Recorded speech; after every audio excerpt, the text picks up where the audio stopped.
Okey, Assalamualaikum warahmatullahi taala wabarakatuh kepada anda semua yang sedang mendengarkan AMR FM sekarang ini. Dan sekarang ni seperti yang saya bagikan kepada anda daripada jam 12.30 minit tadi seperti yang saya janjikan kepada anda, di sebelah saya adalah Dr. Major Dr. Faiz bin Khalid. Assalamualaikum Doktor. Waalaikumsalam. Panggil doktor ke nak panggil Major? Boleh tak Doktor ceritakan sedikit apa sebenarnya yang Doktor buat ataupun kerjaya Doktor sebelum ni? Sebelum program tu lah. Boleh. Dalam tahun 2004 sebenarnya saya graduate daripada Universiti Malaya. Saya mengambil bidang pergigian. Latar belakang saya iaitu seorang doktor gigi yang berkhidmat dengan Angkatan Tentera Malaysia. Selepas saya graduate, saya memasuki tentera dan saya berkhidmatlah di Johor, iaitu kalau siapa-siapa tahu pusat latihan rekrut KD Sultan Ismail di Johor, Pengarang Johor. Saya sebagai pegawai pergigian di sana. Dan saya bertanggungjawab untuk semua rekrut Navy punya kesihatan pergigian mereka. Dan lebih kurang dalam tentera biasalah banyak kita belajar, bukan saja dari segi kita punya bidang saja, tetapi juga kita belajar bidang ketenteraan, kita belajar latihan tentera seperti latihan asas, menembak, kawat, survival dan sebagainya yang wajib, dan juga latihan yang mencabar sikit yang tak wajib tetapi kita boleh participate, iaitu latihan yang saya masuki, latihan paratrooper training. Latihan kursus asas payung terjun yang dijalankan di Kem Komando Sungai Udang. So saya memasuki juga, cuba kan kita minat benda-benda lasak ni, dan alhamdulillah dapat banyak pengalaman dari bidang ketenteraan. Lepas tu macam mana agaknya doktor tiba-tiba boleh macam terpilih untuk join program angkasawan tu? Ke sebenarnya application ke macam mana? Sebenarnya program angkasawan ni tak dijangka. Saya tak pernah pun. Yelah, waktu kecil tak pernah terfikir pun nak jadi angkasawan apa semua. Kita pun tak ada NASA kan, kita tak ada kita punya time tu. Yang kita dengar kat TV saja. Tapi bila peluang tu datang, iaitu di dalam akhbar, saya duduk fikir dan lihat ini merupakan satu peluang yang menarik. Dan saya kaji tentang apakah keperluan yang negara inginkan dalam program tersebut. Angkasawan ni adalah orang yang macam mana, yang kita nak tengok kita layak ke tidak kan. Saya membuat sikit research. Saya tahu yang mereka mencari seorang yang mempunyai latar belakang sains, pada masa yang sama mempunyai kecerdasan fizikal atau minat physical activity. Dan bila saya fikir balik kan, saya lihat saya belajar di Universiti Malaya dan lepas tu saya masuki bidang tentera dan mereka melatih saya pula dalam bidang-bidang aktiviti ketenteraan ni semua. Dan ini semua macam diberi kepada saya oleh negara kan. So saya kata apa salahnya kalau saya cuba, dan kalau layak bagus, kalau tak pun tak apa. Maksud sini yang saya dapat ilmu apa semua ni pun dah diberi pada saya, dan saya cubalah. Peluang tu kan. Ya. Seronok tak sebenarnya? Seronok, benda yang saya minat. Hari-hari buat benda yang berbeza. Dia tak rutin. Bila terpilih sebagai ketika tu belum jalani latihan. Ketika selection memang ramai. Lepas tu dah terpilih sebagai ketika tu calon. Belum lagi jalani latihan. Dihantar ke Moskow untuk menjalani full course lah. Latihan angkasawan di pusat Yuri Gagarin Cosmonaut Training Center, Moskow. Saya rasa sebenarnya terharu lah kerana diberi kepercayaan tersebut kan. Dan memang bila pergi sana pun memang nak score je kerja kan, nak buat yang terbaik dan kita tahu kita ada tanggungjawab kita. Pada masa yang sama hari-hari aktiviti yang dilakukan berbeza dan dia campur academics, physical, medical. So bermaksud dia melatih kita bukan ialah nak menjadi angkasawan, tapi pada masa yang sama sebagai seorang manusia yang ya betul, yang lengkap sikit dan kita dapat juga bergaul dengan banyak community yang bagus kan. So setiap hari it's a new day and very exciting lah. Setiap hari saya bangun, saya tengok jadual saya, apa yang kita akan buat hari ni, apa kita buat hari ni. Oh, jadi Very memang exciting. dalam jadual tu memang setiap hari memang berbeza, tak ada yang ulangan lah. Tak ada yang ulangan, dia berbeza. Dia macam universiti juga. Kita masuk, kita cuma graduate as an astronaut lah. So di sini ada, for example, mata pelajaran ni, iaitu mata pelajaran tentang, saya bagi contoh, spacecraft navigation. So you kena, berapa credit hour? Setiap minggu mungkin sekali, sejam. You kena ambil paper tu, you kena pass.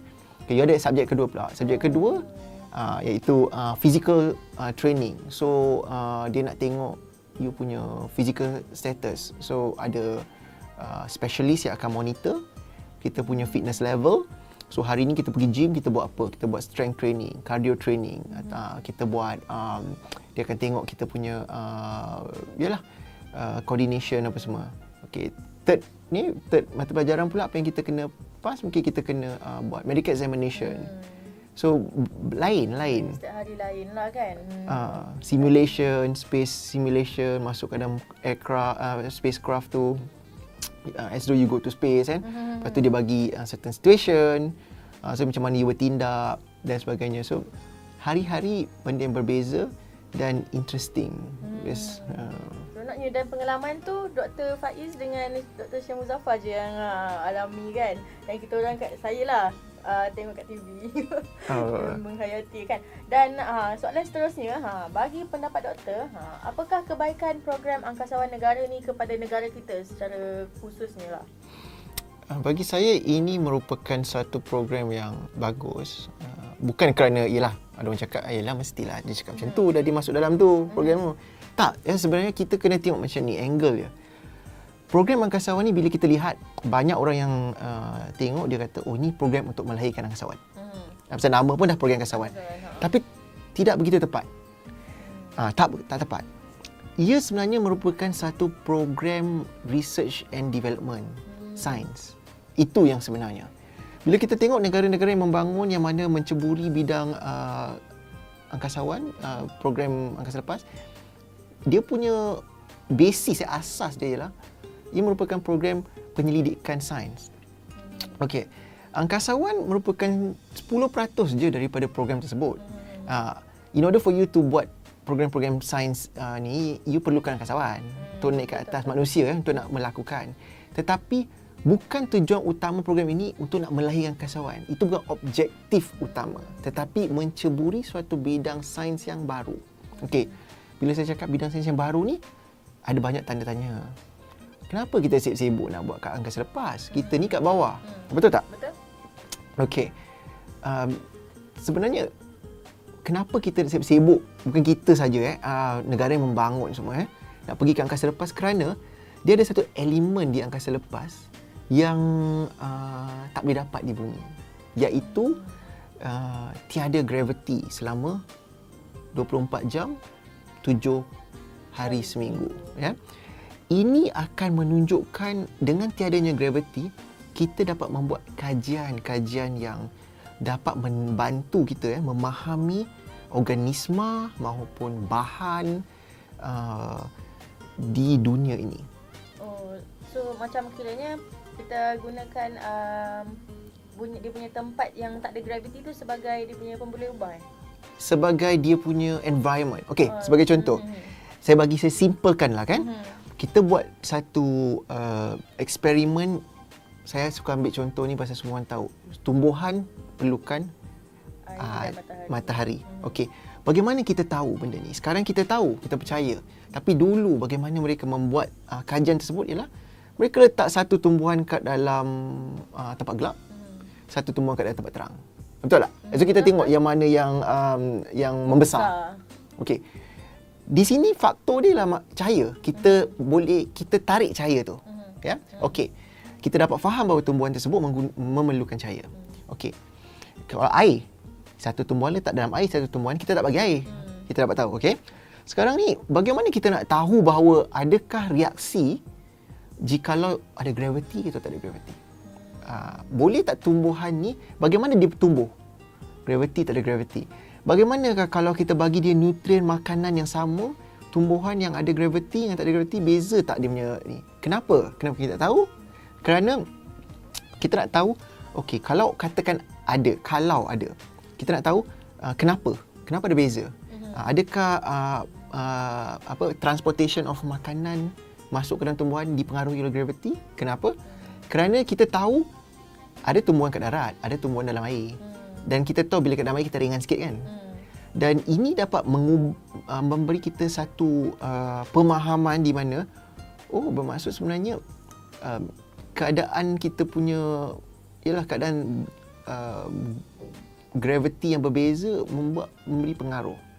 Dan banyak kajian-kajian yang menjurus kepada pemahaman badan manusia sendiri, sistem imbangan badan, sistem koordinasi manusia, semua banyak dibuat di angkasa lepas untuk manusia memahami sebenarnya badan kita berfungsi begini.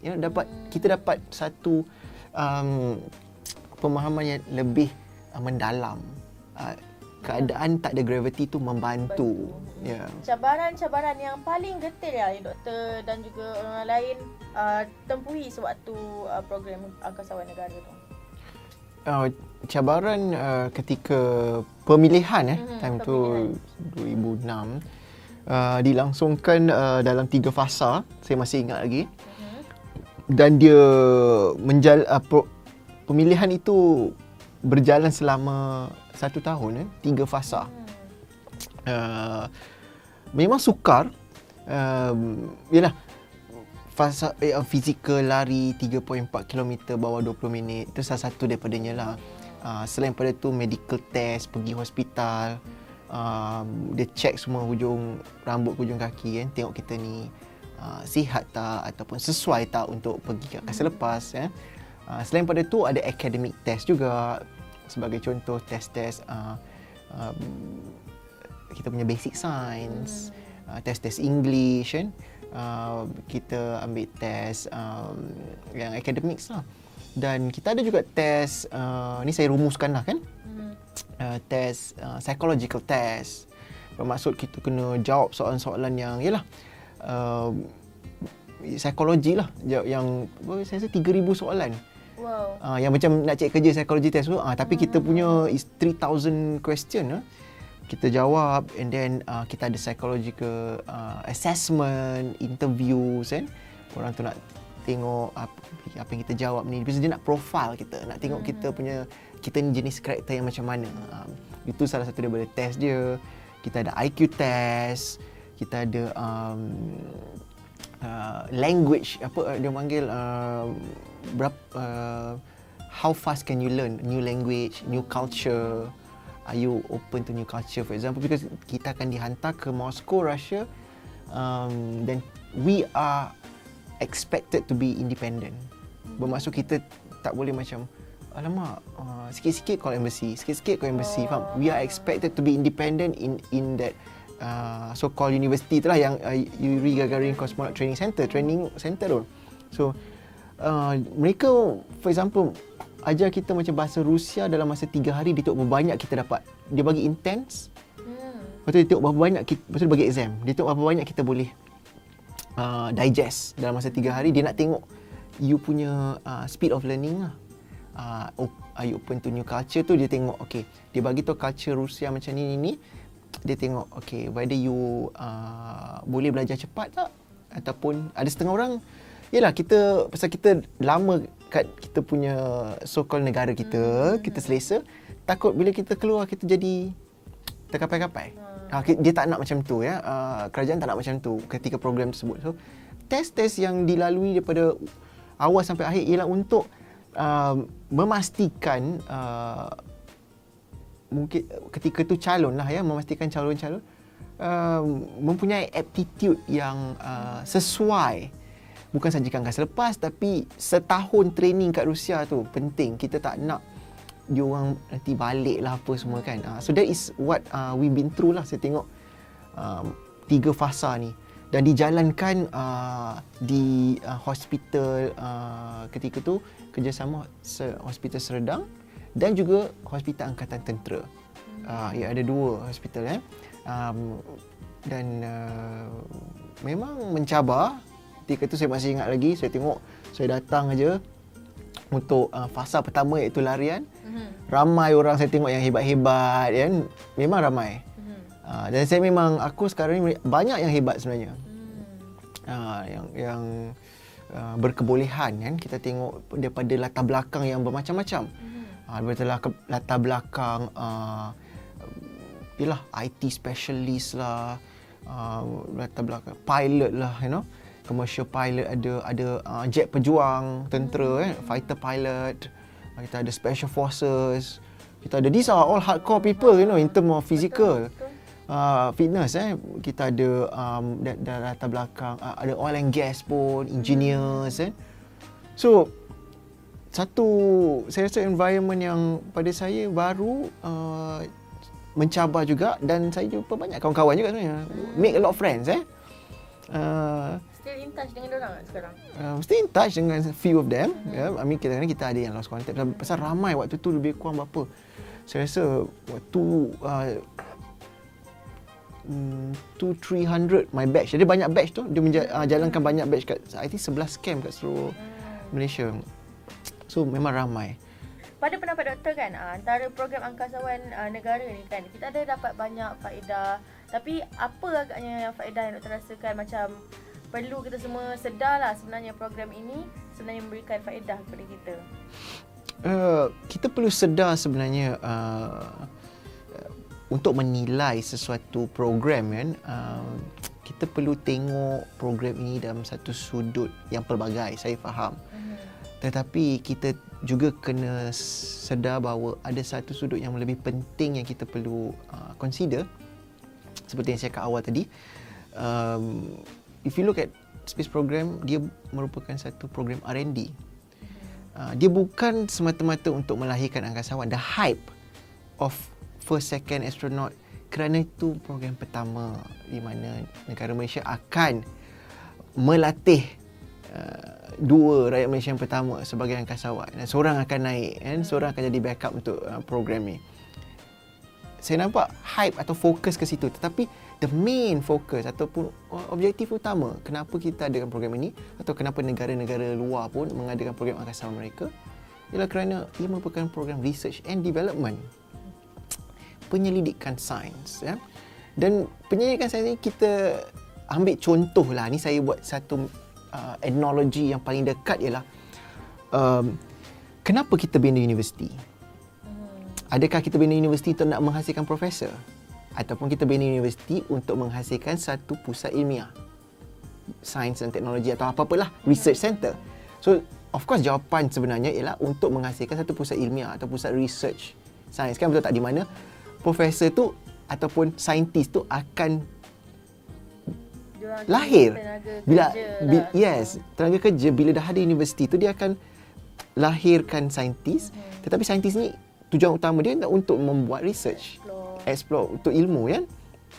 Alright, sama macam program angkasawan, kita ada program ni di mana kita punya negara memasuki satu bidang sains yang baru yang ada banyak manfaat dia, dan angkasawan tu terlahir daripada program tersebut, tapi dia bukannya seperti objektif utama. Okey. So kita tanya diri kita balik, okey, ada kita perlu menjejaki bidang sains baru ini? Kita perlu, kerana kita tengok kita menjurus ke negara membangun, dan banyak negara membangun tidak mengabaikan sains dan teknologi kan. Dan sains space, aerospace ni kalau kita tengok sekarang China pun berkecimpung. Kenapa? You must ask yourself, kita kena tanya, kenapa negara-negara lain pergi dan membuat lebih giat program angkasawan ya? Mesti ada mesti ada kepentingan. Betul. Betul. So, di sini sama juga macam analogi membuat universiti tu. Kalau kita nak bina universiti tu, saya rasa dalam masa you dah ada kontrak 2 tahun, 3 tahun, universiti tu naik. Program angkasawan pun sama. You deal dengan Rusia apa semua, you boleh hantar seorang naik angkasawan naik angkasa lepas. Okay, research base. Research. Nanti orang tanya pula, okay, apakah keuntungan program angkasawan pertama? Okay, saya faham. Tapi if you look at the program is R&D, Research and Development, dan you seolah-olah macam membuat satu universiti, di mana bila kita buat satu universiti dalam masa 2-3 tahun, kita dah ada saintis-saintis, research itu kena bagi masa. Betul tak? Betul. Kita tak boleh expect saintis tu akan keluarkan result yang game changing result atau yang innovation yang hebat-hebat dalam masa 1 hari. Atau 1 hari selepas universiti tu buka, terus kita tanya, okay, saintis mana? It's not possible because in science research and development, it doesn't work that way. Dia bukan begitu ya. Sama juga dengan space program. Bila you pergi ke angkasa lepas, you buat research tu, angkasawan menjalankan tugas untuk membuat research. Tetapi mungkin ramai yang tak dapat lihat bahawa banyak saintis-saintis yang memberi idea research tu datang daripada saintis-saintis. Kita ada saintis daripada UKM, UPM, UiTM sebenarnya bergabung tenaga untuk membuat research ni. Kita punya program angkasawan pertama, research dia banyak kepada bidang perubatan dan bioteknologi. So, kita angkasawan ni kita membuat research. Kita melakukan kerana saintis tersebut ada kat bumi. Kita melakukannya, ya. Okey. Lepas tu research ni sekarang masih ongoing process. Begitu. Bermaksud if you look at it, kita lihat daripada sudut R&D, dia bila orang kata apa keuntungan, sebenarnya keuntungan dia kita tak boleh fokus sangat kepada okey, apakah ciptaan? Bila naik space turun bawah kena satu ciptaan. Bukan begitu. It takes time, continuity, kesinambungan mesti ada. Kalau universiti esok buka tiba-tiba tak ada satu rekaan yang ni, kita tutup universiti tu, memang tak boleh kan? Ambil masa. Okey. Tapi melalui program angkasawan pertama, apa yang saya dapat lihat sebagai orang yang dalam lah yang tengok kan, saya dapat lihat bahawa ia merupakan satu langkah yang bagus. It's a good step. Satu langkah yang bagus untuk negara kita. Sekarang banyak negara-negara luar dah sedar bahawa negara kecil macam Malaysia ada interest untuk nak maju dalam bidang sains. Ada minat. Okay, itu yang saya nampak. Yang kedua, banyak negara-negara luar space agency macam NASA, JAXA, Japanese Space Agency, European Space Agency, Russian Space Agency, mereka dah lebih aware, dah lebih kenal. Oh, Malaysian Space Agency ada. Negara yang kecil tetapi mereka sanggup bekerjasama untuk nak buat eksperimen. So mereka banyak memberi invitation pelawaan untuk nak buat bekerjasama dengan mereka. Dulu kita tak pernah dapat benda ni. Dulu kalau kita nak pergi ketuk pintu kat NASA, siapa? Mungkin dia orang tu tidak mudah untuk kita nak bercakap dengan mereka. Tapi sekarang tidak begitu lagi. Semuanya melalui program angkasawan pertama. Ya, development tu kita nampak. Yang ketiga, kita dapat lihat universiti-universiti di luar negara yang berkenaan dengan space studies dah mula buka kepada Malaysian punya students, dia tahu yang kita berminat. So itu sendiri dah membuka tenaga pengajar, maksudnya profesor di Russian university yang berkenaan dengan angkasa lepas ni dah mula bercakap, dah ada konteks dengan profesor kita di UKM, profesor kita di UiTM yang bahagian medical waktu dia orang buat research tu. So ini adalah satu benda yang bagus, bermaksud kita ada networking di antara professionals yang boleh ada knowledge transfer, kan? So bagus. Selain daripada itu, kita juga dapat membakar minat-minat kita punya youngsters tentang sains dan teknologi. Tapi semua ini perlukan kesinambungan. Dia tak boleh cetus sekali saja. Sama macam apa-apa bidang pun, persistent. At the end of the day, it's a persistent game, kan? Kalau kita nak berjaya pun, kalau setakat kita ambil contoh, kita study 1 hari, Tak boleh kan. Apa-apa course pun 2-3 tahun, 4-5 years kan, you kena persistent. So sama juga. Kalau kita nak berjaya atau nak menceburi bidang ini dan to be successful in this field, iaitu bidang baru, kita kena persistent dan konsisten. Walaupun banyak faktor-faktor yang perlu kita lihat ya, dari segi ekonominya, daripada segi kepakarannya, daripada segi kita kena latih pakar kita semua dulu kan. Benda-benda ini semua perlu kita siapkan base lah kita cakap kita platform yang bagus untuk kesinambungan itu berlaku. Tetapi kalau kita if we start now kan, kita ada kesinambungan tidak, it's not impossible ya. So itu saja yang boleh doktor kongsikan bersama kita.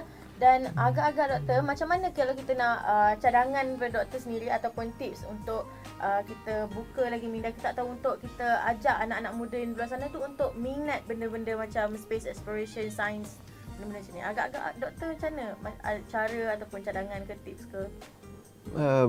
Pada saya akur lah dengan bila saya pergi sekolah kan. Mereka cakap bidang sains ni susah. Memang betul bidang sains ni satu bidang yang susah. Tetapi kalau kita fikir balik kalau mana ada benda yang senang. Kalau if you betul-betul kat dalam dunia ni kan, mesti ada cabaran sikit. Dan bidang sains sebenarnya satu bidang yang bukan saja susah tetapi menarik. Menarik kerana apa? Kerana bila kita lihat produk, kita tak nak cerita jauh lah. Sekarang ni saya tengok handset lah iPhone lah, apa semua itu semua teknologi, is science and technology kan, betul tak? Science and technology, IT, you know. So jika sebuah masyarakat tak kaya dengan ilmu sains, apa mereka tidak boleh menghasilkan produk atau kepakaran, so apa yang kita nak jual? Takkan kita nak retail aja kan, betul tak? So di sini bermaksud untuk negara satu benda yang bagus.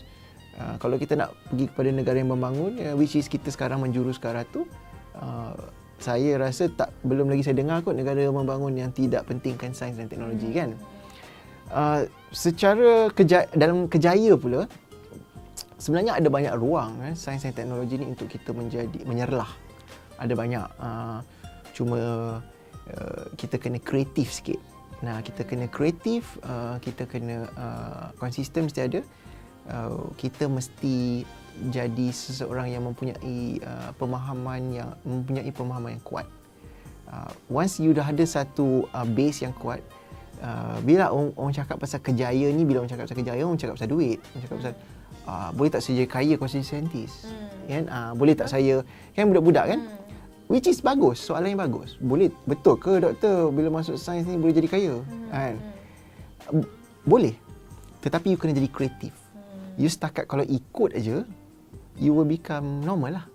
Tapi you mesti buat above average. Bermaksud kalau you ada science background tapi you boleh buat certain research yang penemuan yang very good, Nobel Prize punya level, of course you boleh patent. Kan, kita boleh patent kepada company, you will get, you boleh dapat dia punya keuntungan dia.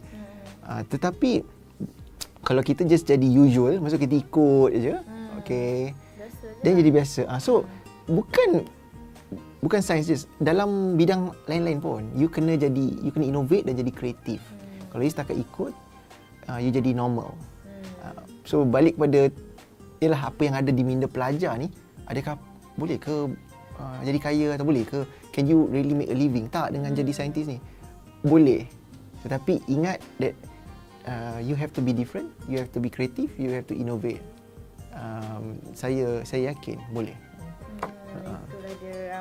Boleh doktor kongsikan bersama kita dalam sesi diskusi tetamu sekarang ini. Dan nampaknya kita dah semakin menghampiri ke waktu akhirnya. Mungkin doktor ada sepatah dua kata ke plan atau mungkin soalan terakhir saya mungkin apakah plan masa hadapan doktor lepas ni, dan juga macam mana untuk kita semua yang di luar sana nak kontak doktor ke, nak jumpa doktor secara live ke, macam mana ke, mungkin nak jumpa doktor ke program-program ke, macam mana? Okay. Untuk plan dalam future ni, saya juga bersedia untuk masa yang sesuai untuk program yang seterusnya. Pada masa yang sama juga, pasal kita tidak tahu bila program yang seterusnya. Masih dalam development, tapi kerajaan tidak mahu tergesa-gesa. There's no point, because ini bukan program untuk nak melahirkan angkasawan semata-mata. Kita kena ada satu base yang kukuh, kerja-kerja groundwork yang sekarang ni giat dia buat. Saya mesti mempersiapkan diri. Pada masa yang sama, saya juga giat dalam bidang saya, iaitu bidang pergigian. Saya membuat dental practice lah dan kalau ada kesempatan dekat bolehlah datang kat Darul Ihsan Medical Center setiap hari Rabu di MC. Saya ada di situ untuk membuat dental practice.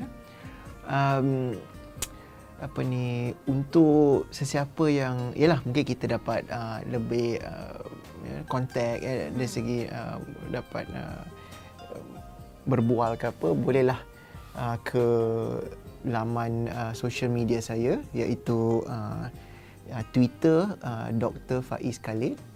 Untuk rapat semua. Untuk Twitter, untuk Facebook Meja Dr. Faiz Khalid untuk Facebook, dan juga kepada sesiapa kat luar, kalau saya ada buat juga motivational talk, kan, boleh contact saya punya PA saya. Boleh saya bagi nombor ke saya? PA saya tak kisah, tapi 016 44011082. 016 44011082. Cik Natra merupakan PA saya kalau ada apa-apa pertanyaan berkenaan dengan program dan sebagainya. Terima kasih doktor banyak kerana sudi datang. Sama-sama. IMRFM ni dan sudi ditobat oleh saya yang nervous ni. Tak nervous. Saya pun terima kasih kerana saya dengar ni dah baru je dibuka 2 bulan dan saya dapat jemputan. So I feel very honoured lah. Terima kasih banyak-banyak. Istimewa kan. Istimewa kita. Dan itu saja boleh saya kongsikan bersama anda semua pendengar IMRFM sekarang ini. Kita akan